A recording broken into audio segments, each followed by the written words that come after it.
तो my YouTube channel syntax बोलेगा। आज के लेक्चर्स में हम लोग पढ़ेंगे एंड्रॉयड का प्रोजेक्ट स्ट्रक्चर क्या होता है और उसमें कहाँ कहाँ हम अपने अगर प्रोजेक्ट बनाते हैं एंड्रॉयड स्टूडियोज में तो उसमें कहाँ कहाँ फाइल्स हम लोग अपनी प्रॉपर मैनेज कर करके रख सकते हैं। तो चलिए स्टार्ट करते हैं एंड्रॉयड प्रोजेक्ट स्ट्रक्चर टॉपिक से। जैसा कि ये आप डायग्राम देख रहे हैं, ये एंड्रॉयड प्रोजेक्ट है। मैंने एक प्रोजेक्ट क्रिएट किया हुआ है, तो उस प्रोजेक्ट का मैंने नाम रखा हुआ है एप्लीकेशन का माई फर्स्ट एप्लीकेशन, और उसके अंदर आपको कई सारे फोल्डर्स दिखने को मिलेंगे। ये आपके फोल्डर्स हैं। पहला फोल्डर SRC है, दूसरा जेन, बिन, लाइब्रेरीज, फिर उसके बाद असेसमेंट, फिर RES एक फोल्डर होता है। RES फोल्डर्स के अंदर कई सारे सब फोल्डर्स होंगे, drawable, layout, values, menu, raw folder, और एक सेपरेट फाइल फोल्डर होगा manifest.xml से। तो चलिए हम लोग ब्रीफ डिस्कशंस करते हैं कि इन फोल्डर्स का यूज़ क्या है और कौन कौन सी फाइल्स इन फोल्डर्स में रखी जाएगी। जब भी हम एंड्रॉयड का प्रोजेक्ट क्रिएट करते हैं या एप्लीकेशन का, तो वो यहाँ पर नेम लिख करके आता है। मैं यहाँ पर रिज्यूम करके चल रहा हूँ कि मेरा जो प्रोजेक्ट का नाम है वो माई फर्स्ट एप्लीकेशन है, और इसके ऊपर जब हम लोग क्लिक करेंगे एंड्रॉयड स्टूडियोज में तो ये डिफरेंट टाइप के फोल्डर्स बन करके आएंगे। अब बात करते हैं SRC फोल्डर्स की। ठीक है, इसको हम लोग सोर्स फोल्डर भी कहते हैं। ठीक है, और SRC के अंदर जितनी भी जावा फाइल होती हैं वो इस फोल्डर के अंदर रखी जाती हैं। किसी भी एंड्रॉयड में अगर आपको एप्लीकेशन डेवलप करनी है तो दो आपकी फाइल जनरेट होती हैं, एक डिज़ाइन करने के लिए, एक कोड करने के लिए। डिज़ाइन की फाइल को हम लोग लेआउट कहते हैं जो कि XML फाइल होती है, और कोड करने वाली फाइल को हम लोग जावा फाइल कहते हैं या एक्टिविटी कहते हैं। तो जो भी जावा फाइल होगी वो आपके SRC फोल्डर में रखी जाएगी। ठीक है, और जो XML फाइल होगी वो लेआउट में रखी जाएगी। ठीक है, तो ये चीज़ें क्लियर हो गई। मैं फिर रिपीट कर रहा हूँ कि एंड्रॉयड में जब भी हम लोग कोडिंग करते हैं तो दो फाइलें जनरेट होती हैं, एक होती है XML फाइल और एक जावा फाइल। XML फाइल को हम लोग लेआउट फाइल कहते हैं, वो लेआउट में रखी जाती है, और जावा फाइल को हम लोग SRC के अंदर रखते हैं। नेक्स्ट बात करते हैं हम लोग जेन फोल्डर की। ठीक है, जेन फोल्डर में हम लोग जितनी भी R.java फाइल्स होती हैं वो रखी जाती हैं। अब आपका क्वेश्चन होगा कि भाई जावा फाइल तो समझ में आई है, ये R.java फाइल क्या होती है? तो R.java फाइल क्या होती है? R.java फाइल अब्स्ट्रैक्शन होता है डिफरेंट रिसोर्सेस का और RES फोल्डर का। अब इसका मतलब क्या होगा, बड़े ध्यान से समझिए। मैं कह रहा हूं R.java is the abstraction between different resources available in RES folder and Java files. अब इसका मतलब सिंपल ये होता है कि कई सारे जब हम प्रोजेक्ट डेवलप करते हैं तो उस प्रोजेक्ट को डेवलप करते समय कई सारे हम लोग रिसोर्स यूज करते हैं। हो सकता है कि हमने प्रोजेक्ट में एक आइकन यूज़ किया, या कोई PDF फाइल यूज़ की डॉक्यूमेंट्स के लिए, या कोई नेम के लिए टेक्स्ट फाइल यूज़ की, या कुछ ऑडियो वीडियो इमेजेस यूज़ की, या कुछ ऑडियो वीडियो फाइल्स यूज़ की। तो उन फाइल्स का अब्स्ट्रैक्शन और इस जो जावा फाइल थी जो हमने RES फोल्डर्स यूज किया था, इन दोनों का लिंकिंग का अब्स्ट्रैक्शन हम लोग जेन फाइल में रखते हैं। ठीक है, तो अगर सिंपल टर्म्स में पूछा जाए तो जेन फोल्डर के अंदर हम लोग क्या रखते हैं? तो जेन फोल्डर के अंदर R.java फाइल्स रखते हैं।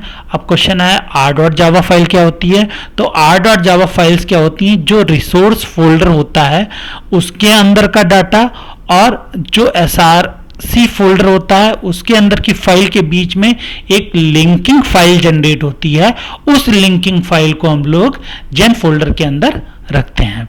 ठीक है, अब रिसोर्स किसी भी टाइप का हो सकता है, जैसा कि मैंने बताया रिसोर्सेस आपके XML फाइल भी हो सकती हैं, PDF भी हो सकता है, टेक्स्ट फाइल भी हो सकती है, इमेज भी हो सकता है, ऑडियो वीडियो फाइल्स भी हो सकती हैं। तो ये चीज़ें हम लोग यूज़ करते हैं जेन फोल्डर के अंदर, इनका अब्स्ट्रैक्शंस रखते हैं। ठीक है, अब बात करते हैं बिन फोल्डर के अंदर क्या रखते हैं। बिन फोल्डर के अंदर हम लोगों की .apk फाइल रखी जाती है। अब आप क्वेश्चन करेंगे कि .apk फाइल क्या होती है? जब हम कोई भी मोबाइल एप्लीकेशंस बनाते हैं, ठीक है, तो उसका एक्सटेंशन होता है हमारा .apk फाइल। दैट मीन्स जैसे आपने जावा का एक्सटेंशन, जावा के प्रोजेक्ट का एक्सटेंशन .exe फाइल होता था, वही हमारा आप कह सकते हैं कि मोबाइल एप्लीकेशंस की जो फाइल होती है उसको .apk फाइल कहते हैं। इसका पूरा नाम होता है Android application package. .apk file का मतलब क्या होता है? Android application package. अब इसका सिंपल टर्म्स में अगर आपसे पूछा जाए .apk फाइल क्या होती है, तो हम कह सकते हैं कि .apk फाइल आपके रिसोर्सेज को कंटेन करती है। रिसोर्सेज में जैसे आपका PDF फाइल, इमेज फाइल या टेक्स्ट फाइल, वो रिसोर्सेज हो गए, ठीक है। कुछ एक्सटर्नल लाइब्रेरीज या आपकी डिफरेंट टाइप्स की लाइब्रेरीज होती हैं जो कि नॉन जावा में लिखी गई होती हैं, नेटिव लाइब्रेरीज, उनका कॉम्बिनेशन होता है। मैनिफेस्ट फाइल यानी कुछ आपकी परमिशंस की फाइल्स का कॉम्बिनेशन होता है, और उसके साथ साथ कुछ आपकी स्पेसिफिक स्पेशल प्रॉपर्टीज का भी कॉम्बिनेशन होता है। तो हम सिंपल टर्म्स में कह सकते हैं .apk फाइल कंटेन करती है, ठीक है, light weight code converter, resources file और आपकी एक्सटर्नल लाइब्रेरीज और मैनिफेस्ट फाइल के डिस्क्रिप्शंस को कंटेन करती है। या हम सिंपल टर्म्स में कहें कि जो आपकी .apk फाइल होती है वो आपके पूरे कोर प्रोजेक्ट की लॉन्चिंग एप्लीकेशंस को बिन फोल्डर के अंदर स्टोर करती है। अब बात करते हैं लाइब्रेरीज का क्या यूज होता है। मैंने आपको एंड्रॉइड के आर्किटेक्चर्स में नेटिव लाइब्रेरीज बताया था। नेटिव लाइब्रेरीज का मतलब क्या होता था? ऐसी लाइब्रेरीज जो कि जावा में नहीं लिखी गई हैं, C और C++ में लिखी गई हैं। उन नेटिव लाइब्रेरीज को हम लोग लिब्स फोल्डर के अंदर रखते हैं। अब आपको क्वेश्चन करेंगे, ठीक है, ऐसी कौन सी नेटिव लाइब्रेरीज हैं? तो मैं एग्जांपल आपको बताता हूं। जैसे सपोज कीजिए आपको एप्लीकेशन में गूगल मैप की हेल्प लेनी है। गूगल मैप तो एंड्रॉइड पे नहीं लिखा गया है, गूगल मैप आपका गूगल की स्पेसिफिक लैंग्वेजेस में लिखा गया है, और अगर हमें वो फीचर चाहिए तो उस लाइब्रेरी को हमें यूज करना है। तो वो लाइब्रेरी क्या होती है आपकी?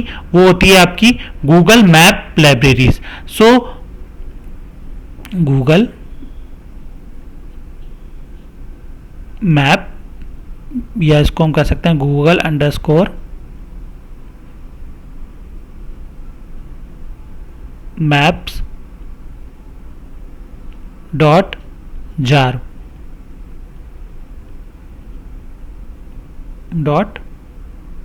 .jar ठीक है। तो अगर हमें गूगल API या गूगल मैप्स का यूज करना है तो हमें इस लाइब्रेरीज का यूज करना पड़ेगा जो कि एंड्रॉइड में नहीं लिखी गई है। सो इस जार फाइल को अगर इस टाइप के हमें एक्सटर्नल सपोर्ट चाहिए तो इसको हमें लाइब्रेरी फोल्डर में यूज करना पड़ेगा, ठीक है। ऐसे एक और लाइब्रेरी होती है जिसका नाम होता है Android _cocos 2D jar file, ठीक है। ये हमारी थर्ड पार्टी लाइब्रेरीज होती हैं जो कि अवेलेबल नहीं होती है एंड्रॉइड में। अगर आपको इनका सपोर्ट चाहिए और अगर इनके साथ काम करना है तो ऐसी लाइब्रेरीज को आपको इस लिब्स फोल्डर के अंदर यूज करना है। तो ये चीज याद रखिए कि अगर एंड्रॉइड में किसी भी थर्ड पार्टी लाइब्रेरीज का आप यूज करते हैं एंड्रॉइड प्रोजेक्ट बनाते समय, तो वो सारी की सारी थर्ड पार्टी लाइब्रेरीज आपके लिब्स फोल्डर में आएगी। अब नेक्स्ट है आपका एसेट फोल्डर्स और रिसोर्स फोल्डर्स। तो एसेट फोल्डर्स और रिसोर्स फोल्डर, इन दोनों का काम होता है रिसोर्स को कंटेन करना। अब रिसोर्स आपका किसी भी टाइप का हो सकता है, जैसा मैंने बताया XML फाइल हो गई, PDF फाइल हो गई, टेक्स्ट फाइल हो गई, इमेजेस हो गई, ऑडियो हो गया, वीडियो हो गया, आइकन हो गया। तो वो सारे की सारी चीजें आइदर आप एसेट्स फोल्डर के अंदर रखते हैं या आप लोग रिसोर्स फोल्डर्स के अंदर रखते हैं। तो इन रिसोर्स फोल्डर्स के अंदर कई सब फोल्डर्स भी होते हैं, drawable, layout, values, menu, raw. अब इनको एक एक करके डिस्कस करेंगे। अब जैसे सपोज कीजिए हमें कोई इमेज अपने एप्लीकेशन के अंदर रखनी है, अगर हमें कोई वॉलपेपर या इमेज अपनी एप्लीकेशन के अंदर रखनी है तो वो वॉलपेपर या इमेज या वो फ्रेमवर्क, एप्लीकेशन का आइकन, वो सब हम इस ड्राइवेबल फोल्डर के अंदर यूज करेंगे। डेट मीन्स जो लोगो होता है ना हमारी एप्लीकेशंस का या कोई हमारी इमेजेस होती हैं, उन इमेजेस का अगर हमें यूज करना है तो वो इमेजेस ड्राइवेबल फोल्डर के अंदर हम लोग रखेंगे। ठीक है, लेआउट में मैंने आपको बता ही दिया कि जितनी भी XML फाइल होंगी वो इस लेआउट फोल्डर के अंदर यूज होगी। अब बात करते हैं, ठीक है, पहले रॉ फोल्डर के अंदर। रॉ फोल्डर जनरली रिसोर्स के लिए यूज होता है, लेकिन इसका रिसोर्स क्या होता है, ऑडियो वीडियो फाइल्स। अगर आपके प्रोजेक्ट में कोई ऑडियो फाइल यूज कर रहे हैं या कोई वीडियो यूज कर रहे हैं तो उसको आपको रॉ फोल्डर के अंदर पेस्ट करना पड़ेगा।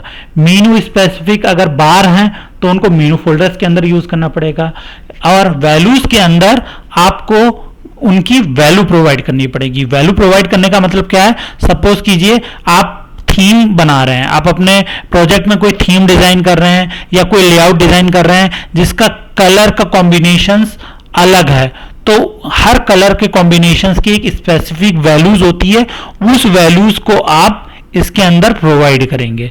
यानी कौन सा कलर कॉम्बिनेशन आप यूज कर रहे हैं, ठीक है, उस कलर कॉम्बिनेशंस को आप वैल्यूज के अंदर मेंशन करेंगे। ठीक है, तो मैं फिर से रिपीट करता हूं, एसेट्स एंड आरईएस दोनों रिसोर्स को कंटेन करने के लिए होते हैं। रिसोर्सेस में कई सारे सब फोल्डर्स होते हैं। एक होता है आपका ड्राइवेबल जिसके अंदर इमेजेस रखते हैं, लेआउट्स जिसके अंदर XML फाइल रखते हैं, वैल्यूज जिसके अंदर हम लोग कलर को कॉम्बिनेशंस रखते हैं, मीनू इसके अंदर हम लोग मीनू बार यूज करते हैं, रॉ के अंदर हम लोग यूज करते हैं सिंपल टेक्स्ट फाइल और audio file and video files. तो इन सब चीजों का हम लोग यूज करते हैं। अब बात करते हैं manifest.xml, बहुत ही इंपॉर्टेंट है। किसी भी प्रोजेक्ट में हमें कुछ परमिशंस चाहिए होती हैं। जैसे अगर एंड्रॉयड की प्रोजेक्ट हम बना रहे हैं तो उसमें परमिशन क्या चाहिए होगी, सबसे पहली परमिशन ये चाहिए होगी कि इंटरनेट की कनेक्टिविटी ऑन है या नहीं है, ठीक है, वाईफाई कनेक्टिविटी ऑन है या नहीं है, ठीक है, या अदर टाइप का प्रोजेक्ट का डिस्क्रिप्शन क्या है, प्रोजेक्ट में कौन कौन से रिसोर्सेस हमने यूज किए हुए हैं, प्रोजेक्ट में कौन कौन सी फाइल हमने यूज की हुई हैं, प्रोजेक्ट के अंदर कितनी थर्ड पार्टी लाइब्रेरीज यूज हुई हैं, प्रोजेक्ट के अंदर एक्सटर्नल लाइब्रेरी सपोर्ट कितना यूज हुआ है, प्रोजेक्ट के अंदर इंटीग्रेशंस किन किन एप्लीकेशन से यूज हुआ है। तो वो सारी इंफॉर्मेशन हम लोग मैनिफेस्ट फाइल के अंदर स्टोर करते हैं। तो हम सिंपल कह सकते हैं कि एंड्रॉयड के कंप्लीट प्रोजेक्ट की डिस्क्रिप्शंस हम लोग मैनिफेस्ट फाइल के अंदर रखते हैं। तो ये हमारा एंड्रॉयड का प्रोजेक्ट स्ट्रक्चर्स था। ठीक है, मैं फिर से रिपीट करता हूं कि एंड्रॉयड प्रोजेक्ट स्ट्रक्चर्स में एक SRC होता है जिसके अंदर हमारी जावा फाइल का कोड यूज होता है। ठीक है, जेन में क्या होता है, जेन के अंदर हम लोग r.java फाइल कंटेन करते हैं। r का मतलब क्या होता है, रिसोर्सेस। r.java फाइल क्या होती हैं, जो रिसोर्सेस होते हैं उनका, और जो जावा होता है उनका, जावा फाइल, इनका अब्स्ट्रैक्शन फाइल एक जनरेट होती है, उसको हम लोग जेन के अंदर रखते हैं। ठीक है, बिन के अंदर हम लोग एप्लीकेशन की .apk फाइल को रखते हैं। लिब्स के अंदर हम लोग थर्ड पार्टी लाइब्रेरी जितनी भी यूज होती हैं उनको रखते हैं। फॉर Google_Maps, गूगल मैप के लिए, Cocos 2D for graphics designing के लिए उसको हम लोग यूज करते हैं, और कई अदर थर्ड पार्टी लाइब्रेरीज होती हैं उनको लिब्स के अंदर यूज करते हैं। एसेट्स और आरईएस के अंदर हम लोग रिसोर्स फाइल्स को कंटेन कर करके रिसोर्सेस को कंटेन कर करके रखते हैं। रिसोर्सेस में आरईएसएस में ड्राइवेबल में इमेजेस को, लेआउट में XML फाइल को, वैल्यूज में कलर कॉम्बिनेशंस को, मीनूज में मीनू बार्स को, रॉ के अंदर ऑडियो वीडियो फाइल्स को कंटेन करते हैं। मैनिफेस्ट के अंदर हम लोग प्रोजेक्ट का कंप्लीट डिस्क्रिप्शंस हम लोग स्टोर करके रखते हैं। अब आपके दिमाग में एक क्वेश्चन जरूर आया होगा कि एसेट्स के अंदर भी हम लोग फाइल्स को रखते हैं और रिसोर्सेज के अंदर भी हम लोग रिसोर्स फाइल्स को रखते हैं, तो दोनों में डिफरेंसेस क्या होता है, इसका डिफरेंसेस हम लोग नेक्स्ट लेक्चर्स में पढ़ेंगे, जो कि बहुत ही इंपॉर्टेंट है और इंटरव्यूज में भी पूछा जा चुका है। सो इसको हम लोग नेक्स्ट लेक्चर्स में पढ़ेंगे। तब तक कि अगर आपको ये टॉपिक समझ में आया हो तो इसको लाइक कीजिए, सब्सक्राइब कीजिए और बने रहिए अगले टॉपिक्स के लिए हमारे YouTube चैनल पे सिंटैक्स बोलेगा।